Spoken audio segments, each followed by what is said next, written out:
afternoon. My name is Godwin Abiodun Oyefeso, member, Nigerian American Chamber of Commerce. I'm also the member of Nigerian Belgian Chamber of Commerce, also former vice chairman of the export group of the Lagos Chamber of Commerce. You are welcome to today's webinar. The essence of the webinar is to give information that will help you as an exporter. As we know, export is actually an information is an informed sector. So the more you are informed, the better you'll be able to perform in the sector. So you are welcome. So today we'll be talking on the risk of exporting manufactured or processed goods and how to avoid them. This may look a bit funny, but we're going to dive into it and see how this goes to. Basically, what are the challenges you face when you export manufactured export commodities, and basically how to avoid you not having issues. So I think this is also very important. So let's go straight to the point, which is, I think, very important because of our time. Now, exporting agricultural commodity, exporting commodity can present various forms of risk, and and reward. Why shipping raw commodities comes with its own pack, shipping process, manufactured goods can either make your company grow faster, with a high profitability possibility, or cost you your entire investment. So everything has its own advantage and disadvantage. Why it might be tempting, it might actually be tempting to take advantage of the huge profit that manufactured goods present, and that's a very important thing. When you have a manufactured good, these items can be going on weekly basis, can actually be going on monthly basis, and the good thing about that is just the fact that you don't really need to wait for a containerized item, and so that's the good thing about manufactured items, So like we said, it's important you understand the risk involved and put in measures to be on the winning side. Now, what we are saying is that we are not saying that you should not export manufactured goods, but that there are some things that you need to take care of, and I think that is where we need to be very informant as an export. So number one, that we'll be talking about the product quality risk. Product quality risk. Manufactured or processed goods, unlike raw materials, usually have a list of requirements. The manufacturer must meet before the goods can be accepted by the buyer. And I think this is also very, very important. Quite a lot of our members, mostly members of our members, are actually doing a lot in terms of produce items, and I'm so passionate about this. And please let me use this opportunity because I'm highly encouraged, for those of us who would like to go to India. We've been able to get the approval that you actually can come with your product. So, like I said, we'll be having, this is a platform whereby you'll be meeting the buyer one-on-one, and it's just amazing, So, like I said earlier, we'll be making an arrangement to make sure that you come with your product to show, to exhibit, so that at least we can have an off-taker for some of your goods. So, like I said earlier on, so you need some certain things to put in place. In the process of meeting those required, manufacturer could tend to miss one or two parameters, even if the final product looks exactly as requested, depending on the agreement with the buyer. Now, this mistake could cost the manufacturer a lot of money. So the thing is this: quality product. And like I keep on telling a lot of people, when you want to dive into some aspect, for example, now if you want to do plantain chips, don't do what others are doing. Add value to what others have done. As I'm talking to you now, people keep on calling me abroad and saying, "Pastor, is there any other addition to what we have?"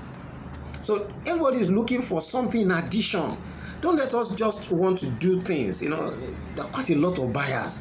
I keep on telling people the issue is not buyer, but the basic thing is the standard, the quality of your product.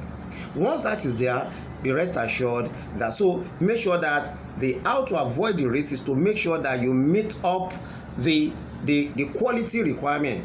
Once the quality is not good, then definitely may having some challenges. The second is logistics.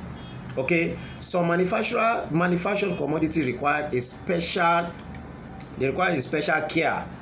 So if you are not obliged to taking care of your product, please, you cannot export manufactured goods. Okay, extra care must be taken. And speed in their transportation. For instance, shipping fresh foods require that you are transport in a refrigerated container. Something like shea butter, okay, need a refrigerated container. Something like fresh, frozen snails required. So the standard is the standard. So because they are transported on a general purpose container, the entire, like for example, most of the items you do on agro commodities, they are, as long as they are, they are basically from the roots. I mean, you uproot it, you just cleanse it, and you just put it inside the container. Beautiful. But when it has to do with manufactured item, it's also very, very, very, very important that you take care of some of these things. So to prevent this, the first is that you ensure that you have the ability to produce the commodity, the commodity in accordance with the buyer's requirement. If anybody is buying anything, wants you to supply them anything abroad, ask them what is their requirement. And that's why I'm here. All you need to do is just to send those things to me, and we'll figure it out, and we'll make sure we meet out that particular condition. Quite a lot of them are in Dubai now, and that's the reason, like I said, we'll be having our trade mission to Dubai, maybe third quarter, because we have a list of nothing less than 100 buyers who said, Godwin, enough is enough. Can you bring these people and let me see them? And we assess their commodities, and we be their off-takers for any of the commodities. So like I said earlier on, logistics, make sure that you also add the cost of the logistics. If you are exporting by air, the cost is usually very high than when you are sending by ship. So please note, this is also also some commodities like vegetable oil are best transported in what you call a flex tanks. For those who will be coming to our seminar, I'll be showing you quite a lot of these things, because these are some of the mistakes people do and say, the export is this and that. They don't know what it takes to do. You are exporting vegetable oil or palm oil you use what you call in a large quantity, not in bottle, but you use what they call flex tanks, and many others are required to be shipped with a certain framework.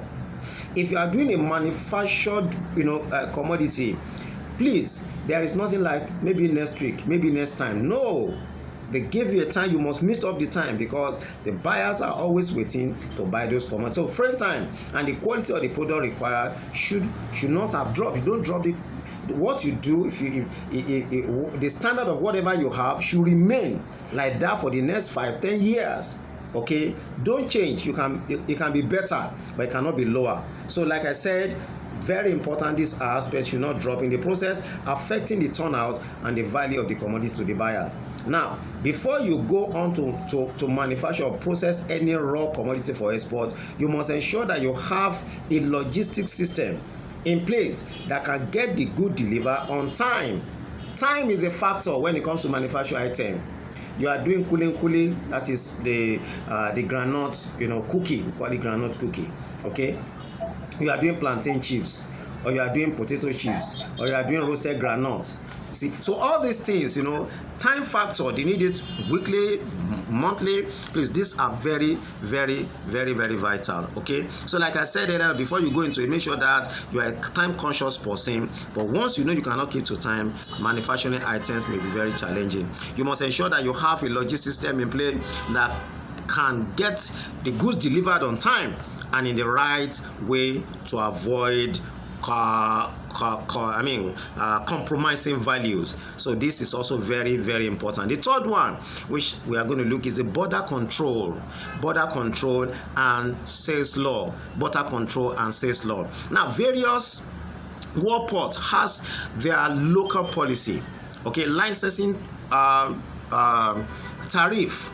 okay, or more on what types of, commodities can be exported or not.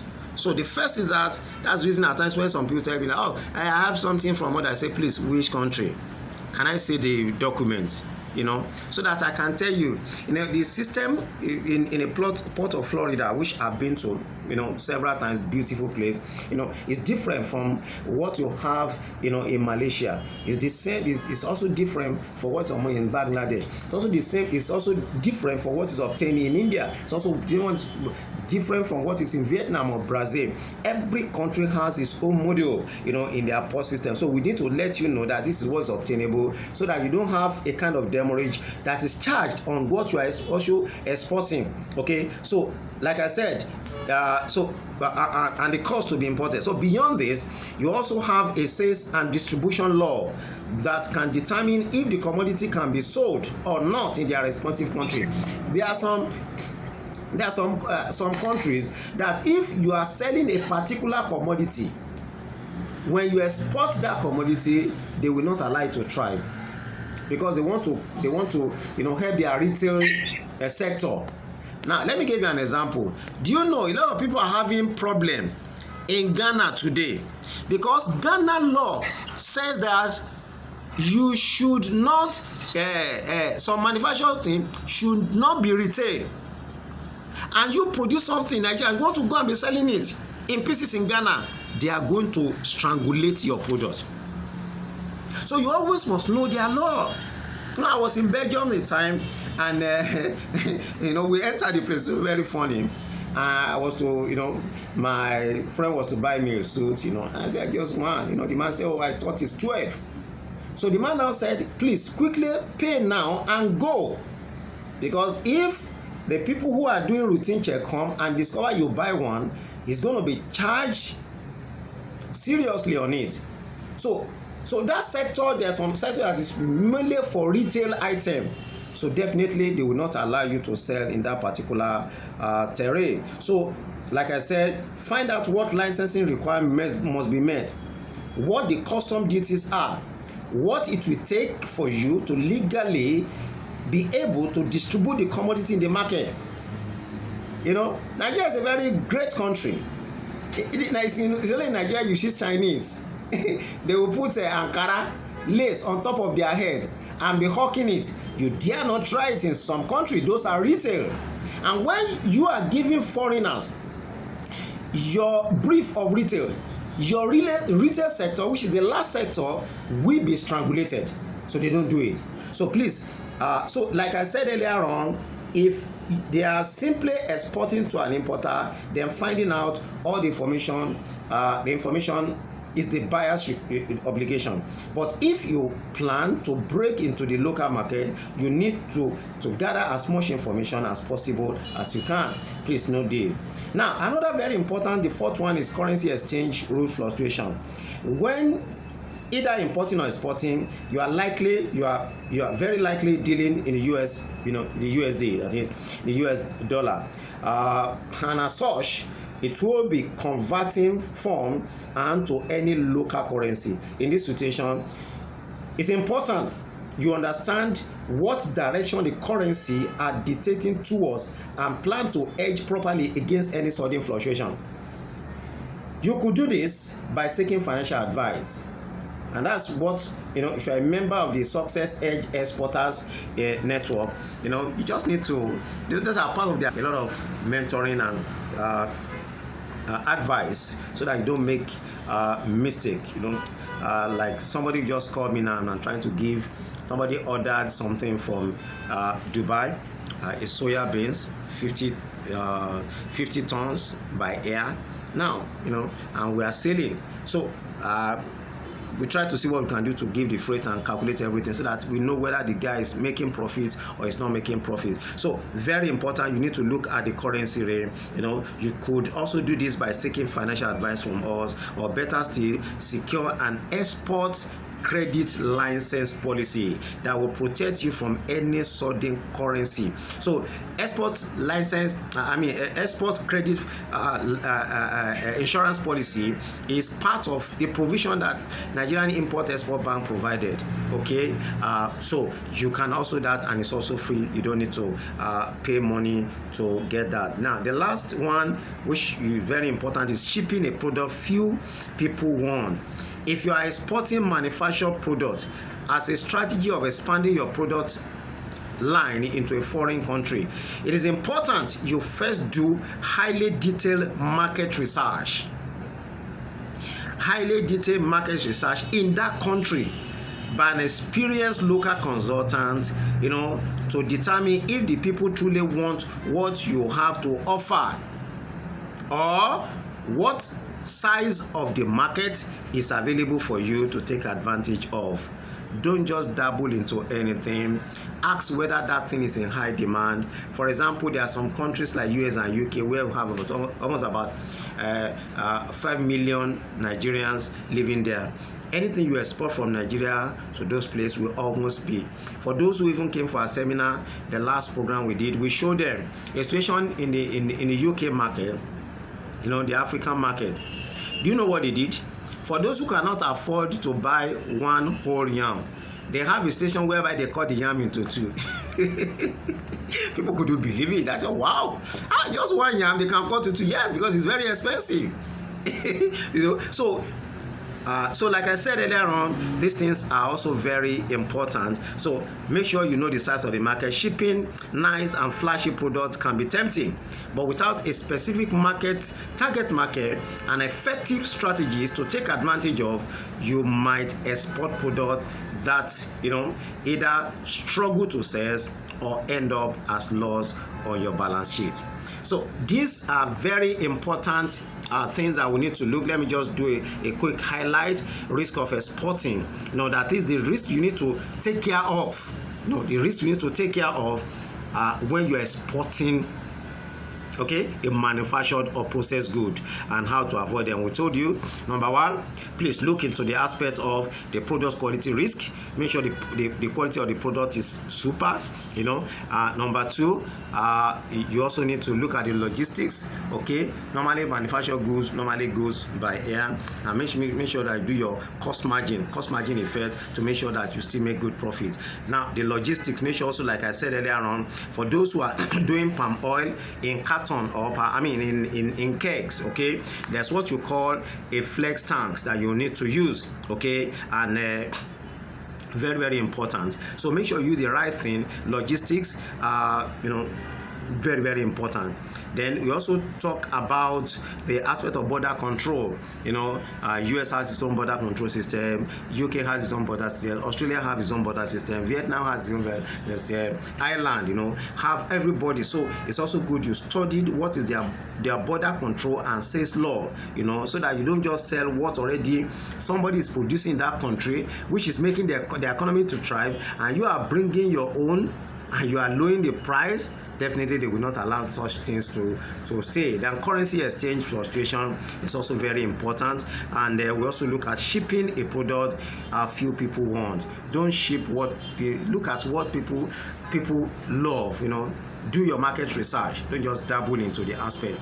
And I think when you do all these things, I think you will actually be glad you did when you are doing your export trade. I want to believe that you really understand this so far. So it's